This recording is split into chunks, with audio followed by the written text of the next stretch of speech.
Hello lovely students, welcome to Science Classes e-learning platform. Let's continue with the chapter triangle and its properties. Introduction part is already there in the playlist. You guys can go and check it out. Examples भी सारे solve कर दिए हैं बेटा. आप लोग उसको जाके देख सकते हो, कर सकते हो सारे examples जिससे कि questions करने में फिर आगे दिक्कत ना हो. Now we are moving to the questions. Now let's continue with the question. Means exercise 9.1 question number 1. Now let's check it out. हमसे क्या कह रहा है ना joining figure के बेटा हमारे पास एक figure है. इसमें बोल रहा है name the vertex opposite to side PQ. Vertex क्या होती है बेटा?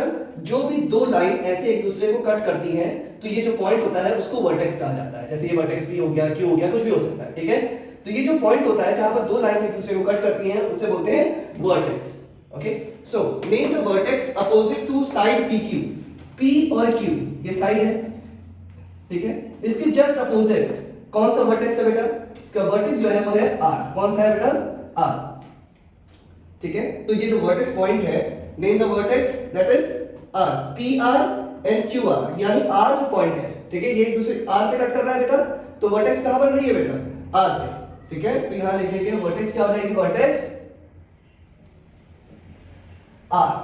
Okay, name the side opposite to vertex Q. अब वर्टेक्स Q क्या है बेटा? देखिए वर्टेक्स Q ये है, इसके ठीक सामने वाली साइड. अगर ये देखेंगे बेटा, इसके ठीक सामने यानी इसके ठीक सामने कौन सी साइड है बेटा? ये है P और R. तो साइड कौन सी है?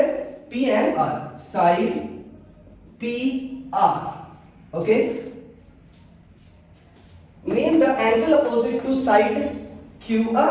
यानी ये जो Q और R है इसके ठीक सामने वाला एंगल फाइंड आउट करना है बेटा. तो एंगल क्या हो गया बेटा? इसके ठीक सामने यानी अपोजिट ठीक सामने कौन सा एंगल है बेटा? Angle P. कौन सा है? Angle P. Name the side opposite to angle R. Angle R की ठीक अपोजिट वाली साइड यानी एंगल R ये है बेटा.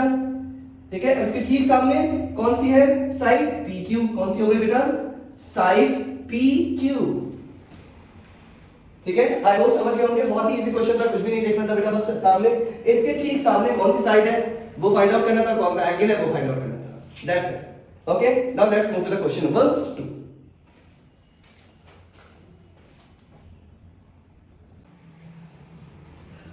Now guys, let's move to the question number 2. Question number 2 हमसे क्या कह रहा है? In the adjoining triangle PQR, P, Q और R, ये क्या है बेटा? एक ट्रायंगल है. If D is the midpoint, D जो है वो मिड पॉइंट है of QR, यानी ये जो QR एक लाइन है, ठीक है, उसका मिड पॉइंट P है. तो अगर मिड पॉइंट P है तो हम कह सकते हैं कि QD is equals to DR. क्योंकि मिड पॉइंट है बेटा, मिड पॉइंट तो दो इक्वल पार्ट में बांट रहा है. ओके, एंड PM, P और M ये है परपेंडिकुलर टू QR. QR के ऊपर परपेंडिकुलर गिर रहा है. तो सबसे पहला क्वेश्चन पूछ रहा है तो PM क्या है? PM अगर ये परपेंडिकुलर है तो क्या रिप्रेजेंट करता है बेटा? एल्टीट्यूड. क्या शो करता है? एल्टीट्यूड. एल्टीट्यूड क्या शो कर रहा है बेटा? ये एल्टीट्यूड शो कर रहा है.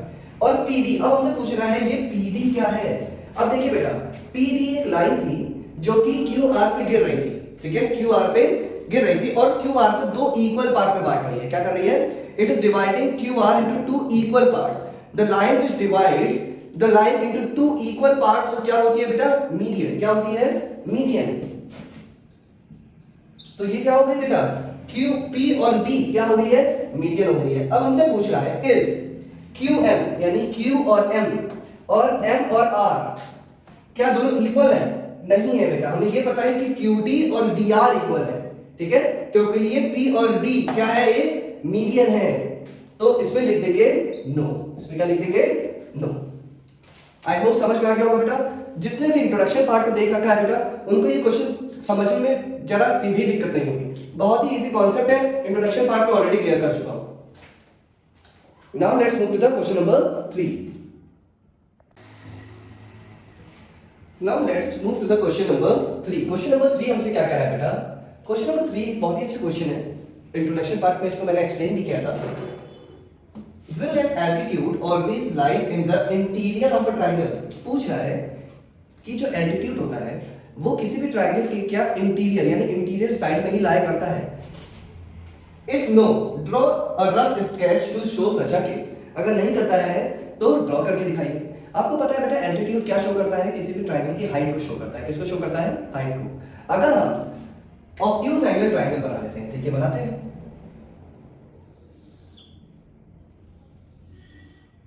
ठीक है, अगर हम अगर ऑब्ट्यूज एंगल ट्रायंगल बनाते हैं तो ए बी और सी, अगर हमें इसे इसकी हाइट पता करनी हो, इसकी क्या पता करनी हो बेटा, हाइट पता करनी हो यानी एल्टीट्यूड ड्रॉ करना हो, तो देखिए आप हमेशा इसके एक्सटीरियर साइड में इमेजिनरी लाइन ड्रॉ करेंगे, उसी से ही पता चलेगी। ये हो गया इसकी एल्टीट्यूड। ये जो लाइन है बेटा, अगर यहाँ क्यू लिखते हैं तो ए क्यू जो है वो एल्टीट्यूड है। तो will at altitude always lie in the interior of the triangle, क्या ये इंटीरियर में लाई कर रहा है, तो लिख देंगे नो। और हमसे जब डायग्राम ड्रॉ करने को कह देगा तो हम ये डायग्राम ड्रॉ कर देंगे।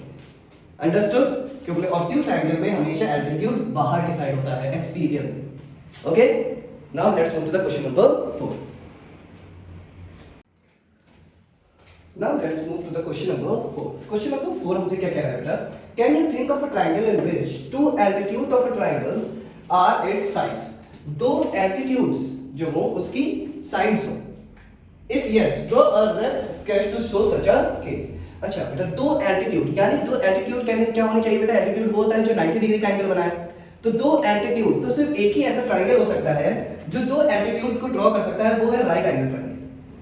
अगर हम राइट एंगल ट्रायंगल बनाएं तो आप देख सकते हैं बेटा कि ये 90 डिग्री को शो करता है, यानी देखिए ये भी एक 90 डिग्री की लाइन है और ये भी एक 90 डिग्री की लाइन है, ठीक है, दोनों 90 डिग्री की लाइन है, जिसका मतलब ये भी एल्टीट्यूड हो सकती है और ये भी एल्टीट्यूड हो सकता है, ठीक है। तो देखिए दो एल्टीट्यूड है, एक ये और एक ये, तो दो लाइंस यानी दो साइड हमारी क्या शो कर रही है बेटा, एल्टीट्यूड्स को शो कर रही है।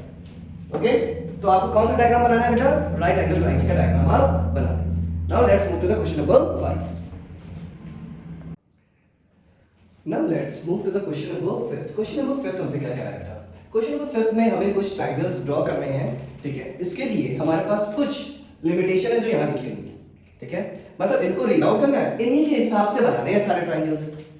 ओके, कुछ बना के देखते हैं। Draw a rough sketch of the following, हमसे क्या कह रहा है कि रफ स्केच बनाना है।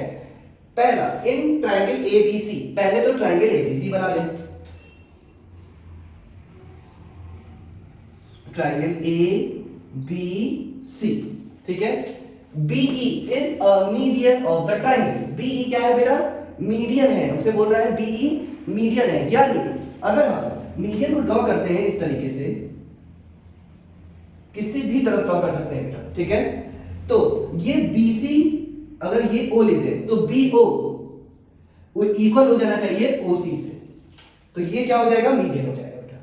ड्रॉ कर लिया, अब इसमें लिखते हैं इस तरीके से ड्रॉ करने के बाद बीओ और ओसी को इक्वल रिप्रेजेंट कर देंगे बेटा, इस तरीके से मार्किंग कर देंगे, तो इससे ये पता चल जाएगा कि ए ओ क्या है बेटा, मीडियन है, क्योंकि ये जिस भी लाइन पे वो गिरता है उसको दो इक्वल पार्ट में डिवाइड करता है। मीडियन की ये क्या होती है, क्वालिटी होती है। ओके, अब in triangle P Q R, अब हम ट्रायंगल पी क्यू आर बना लेते हैं। P, Q and R. PQ and QR are the altitude of the triangles, ठीक है ना। अब देखिए ये डायग्राम गलत हो गया, क्यों, क्योंकि हमें क्या बनाना था, एल्टीट्यूड बनाने थे, क्या बनाने थे, altitude. PQ and PR are the altitude of the triangle, यानी दो एल्टीट्यूड शो कर रहा है बेटा। इससे पहले हमने जो क्वेश्चन किया था उसमें मैंने बताया था कि कौन सा एक ऐसा ट्रायंगल है जिसके पास दो एल्टीट्यूड होते हैं बेटा, राइट एंगल ट्रायंगल। कौन सा होता है, राइट एंगल ट्रायंगल। अब देखिए दोनों में P है तो दोनों में P कॉमन कर लेते हैं, ठीक है, तो ये हो जाएगा P Q एंड R, ठीक है।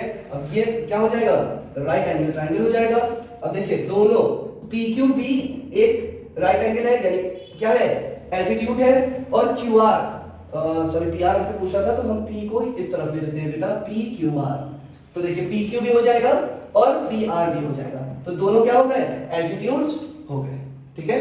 दोनों के पास P कॉमन था तो P हमने क्या ले लिया बेटा, सेंटर पॉइंट, P हमने कहां मार्क कर लिया है, सेंटर पॉइंट पे। ओके, अब इन ट्रायंगल XYZ एक ट्रायंगल है, YL is an altitude in the exterior of the triangle, कहां पे है बेटा, एल्टीट्यूड है बट एक्सटीरियर पे, कहां पे, एक्सटीरियर पे। और जब कभी भी आपको पता है कि अगर कोई भी एक्सटीरियर पे हमारे पास एल्टीट्यूड बन रहा होता है तो उसके लिए हम क्या ड्रॉ करते हैं बेटा, ऑब्ट्यूज एंगल ट्रायंगल। क्या करते हैं, ऑब्ट्यूज एंगल ट्रायंगल, तो हम ऑब्ट्यूज एंगल ट्रायंगल को ड्रॉ कर लेते हैं और इसका नाम देते हैं बेटा, अब X Y और Z, ये हो गया एक्स वाई और जेड हमारा एक ट्राइंगल, इसका नाम यहां लिख देते हैं बेटा। ये हो गया एक्स वाई जेड। हमसे कह रहा है Y L is an altitude exterior पे, तो वाई से एल्टीट्यूड गिरा लेते हैं बेटा। एल्टीट्यूड एक स्ट्रेट 90 डिग्री की लाइन होती है, ठीक है। एल्टीट्यूड हो गया वाई एंड एल, इसका नाम क्या देते हैं वाई एल, तो ये हो गया हमारा एल्टीट्यूड। ओके, क्यों स्ट्रेट है 90 डिग्री की लाइन है इस वजह से। आई होप समझ में आ गया होगा बेटा सारे पॉइंट कि बहुत ही इजी थे। बीई मीडियन था, तो मीडियन हमेशा क्या करता है बेटा, हमसे क्या कहता है बीई इज अ मीडियन। तो यहां पर बेटा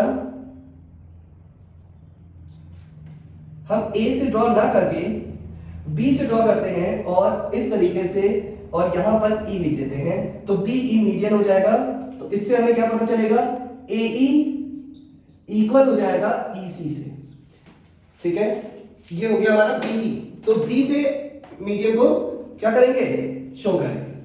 अब किसी भी देखिए, अगर हमारे पास रिप्रेजेंटेशन ना भी होती तो हमें पता है कि किसी भी एक ट्रायंगल में 3 मीडियन होते हैं, ए बी और सी अगर है तो ये एक मीडियन हो गया, बीई एक ये मीडियन हो गया, सीएफ और ये हो गया एक मीडियन एओ, ठीक है। तो हम 3 मीडियन को ड्रॉ कर सकते हैं।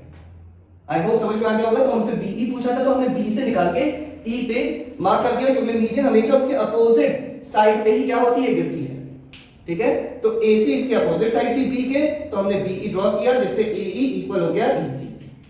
Okay, now let's move to the last question of this particular exercise, that is question number 6। Now let's check it out. Now let's move to the question number 6। Question number 6 क्या कह रहा है बेटा आपसे, कह रहा है इन एन इक्विलेटरल ट्रायंगल, एक इक्विलेटरल ट्रायंगल है, ठीक है। इक्विलेटरल ट्रायंगल बना लेते हैं, यानी तीनों साइड्स की क्या है बेटा, इक्वल है, ठीक है। तीनों साइड इक्वल होंगी बेटा, ठीक है, यानी ए बी और सी। अब जब तीनों साइड इक्वल होंगी तो तीनों एंगल भी इक्वल होंगे, ठीक है, क्योंकि हमें ये पता है side opposite to equal angles are equal and side opposite angle opposite to equal sides are equal. तो ये दोनों अगर इक्वल, ये इक्वल साइड है, ठीक है, तो ये एंगल्स इक्वल होंगे, ये इक्वल साइड है, ठीक है, तो ये एंगल, ये इक्वल साइड है, तो ये एंगल मतलब इक्वल साइड के अपोजिट के एंगल्स इक्वल होते हैं और एंगल्स के अपोजिट इक्वल साइड्स होती हैं। तो यानी इसके सारे एंगल्स और साइड ये सब इक्वल होते हैं, ठीक है। अब हमसे कह रहा है ड्रॉ इट्स मीडियन। अगर हम मीडियन ड्रॉ करते हैं बेटा, ठीक है, तो जब मीडियन ड्रॉ करेंगे तो मीडियन क्या करता है, जिस भी वर्टेक्स से गिरता है, जिस भी वर्टेक्स से गिरता है तो सामने वाले साइड को 2 इक्वल पार्ट में डिवाइड करता है, हमें पता है, ठीक है। अगर हम मीडियन गिराएंगे तो बिल्कुल स्ट्रेट ही गिराना पड़ेगा बेटा, क्योंकि ये इक्विलेटरल ट्रायंगल है, ठीक है। इक्विलेटरल ट्रायंगल है तो ये बिल्कुल स्ट्रेट गिरेगा, इक्विलेटरल ट्रायंगल है तो बिल्कुल सीधी लाइन गिरेगी। तो भी तो अगर ये O लिख दे तो BO इक्वल हो जाएगा OC के, तो भी तो ये मीडियन बनेगा। एंड एल्टीट्यूड, अब एल्टीट्यूड अगर ये बिल्कुल स्ट्रेट लाइन गिर रही है बेटा तो ये 90 डिग्री की लाइन नहीं होगी। अगर ये 90 डिग्री की लाइन होगी तभी, ठीक है, और ये जब गिरेगी 2 इक्वल पार्ट में बांटेगी, तो the median and the altitude and check that median and the altitude are same. इससे हमें क्या पता चल रहा है बेटा कि ये जो लाइन है AO जो हमने ड्रॉ करी है वो मीडियन भी है और एल्टीट्यूड भी है। क्यों? क्योंकि ये बिल्कुल एक स्ट्रेट लाइन है। स्ट्रेट लाइन जब किसी भी साइड के ऊपर गिरती है बेटा वो 90 डिग्री पे गिरती है, ओके, और 2 इक्वल पार्ट में भी बांट रही है। तो हमको क्या पता चला कि AO हमारी जो लाइन है वो क्या है, is equals to median also and altitude also, क्योंकि वो एक 90 डिग्री की लाइन है और 2 इक्वल पार्ट में बांट रही है साइड को, ठीक है। तो हमें ये कंक्लूजन मिला कि यस, हमारे पास अगर हम इक्विलेटरल ट्रायंगल लेते हैं तो हमारी जो मीडियन होती है और एल्टीट्यूड होता है वो सेम होता है, ठीक है। अब हम ये एक्सरसाइज को पूरा कर चुके हैं बेटा। अब let's move to the exercise 9.2। Before that please do like and subscribe my channel and share with your friends. कोई भी डाउट होता है, कोई क्वेरी होता है, प्लीज बेटा कमेंट कर सकते हो, आप मुझसे पूछ सकते हो, कोई दिक्कत नहीं है। बाकी जितने भी इंट्रोडक्शन पार्ट में चीजें कराई गई हैं प्लीज देख लीजिए उसको, एग्जाम्पल्स को जरूर सॉल्व कर लीजिएगा, क्योंकि एग्जाम्पल से ही आपके बेस क्लियर होते हैं बेटा। एक्सरसाइजेस पे मूव करने से पहले प्लीज एग्जाम्पल्स जरूर करा करिए। एग्जाम्पल से कभी कभी आप लोग के क्वेश्चन पेपर में एग्जाम्पल्स के क्वेश्चंस आप लोग को देखने के लिए मिलते होंगे, तो एग्जाम्पल्स को जरूर सॉल्व किया करिए। Okay, have a wonderful day ahead guys, love you all, bye bye, take care.